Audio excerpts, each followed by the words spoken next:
नमस्कार। अथ माघ मास कथा नवम अध्याय आरंभ। विष्णुदूत ने आगे कहा, हे मित्र विकुंडल, अतिथि सेवा के समान ही अक्षय पुण्यदायक दूसरा कार्य है अन्न का दान। शास्त्रों में अन्न दान को प्राण दान के समान माना गया है।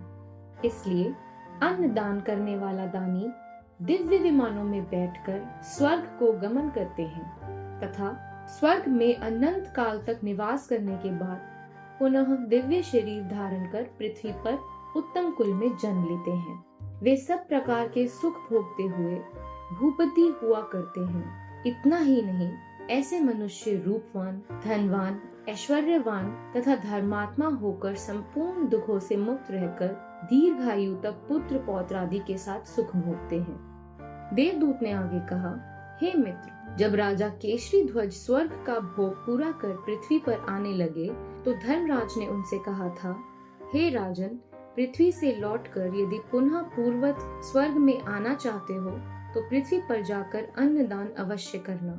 हे मित्र, ये वचन मैंने स्वयं धर्मराज के मुख से सुने हैं। जो मनुष्य ग्रीष्म ऋतु में जौ का दान करते हैं तथा सभी ऋतुओं में अन्न का दान करते हैं, वे स्वर्ग में अनंत काल तक दिव्य सुखों को भोगते हैं।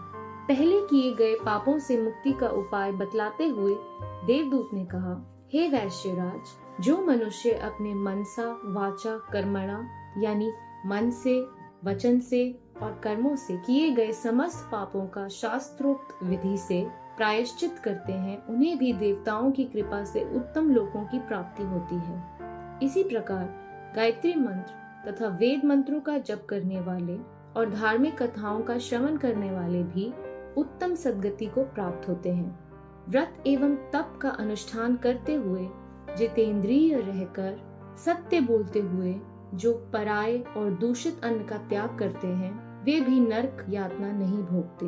पाप की कमाई से दूर रहकर धर्म आधारित जीविका पर निर्भर रहते हुए जो व्यक्ति सदाचारी जीवन व्यतीत करते हैं, उन्हें तो स्वर्ग प्राप्ति निश्चित ही है। जो मनुष्य किसी के अन्न और धन का उपभोग करता है, वह उसके पापों का भी भागीदार बनता है।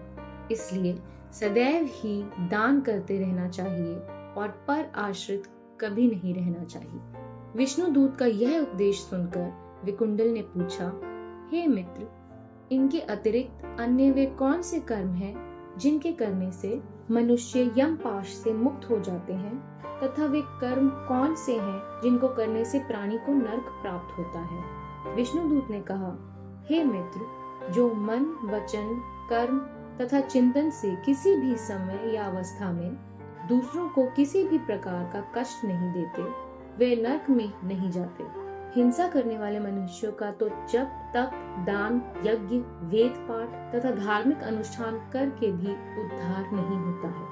ऋषियों तथा महर्षियों ने सदैव ही हिंसा को बुरा और पाप कहा है। जो मनुष्य छोटे छोटे जीवों की अपने समान ही रक्षा करते हैं, उन्हें प्रेत योनि की दुर्गति, अंगारों से भरे कठिन मार्ग तथा नाना प्रकार के भयानक यम यातनाओं को भी नहीं देखना पड़ता है। अहिंसा को सर्वश्रेष्ठ धर्म बतलाते हुए भगवान के दूत ने कहा, जो मनुष्य भोजन का स्वाद और शरीर हित प्रेरित होकर जलचर, थलचर तथा नभचर जीवों की हिंसा करते हैं, उन्हें घोर दुर्गति प्राप्त होती है।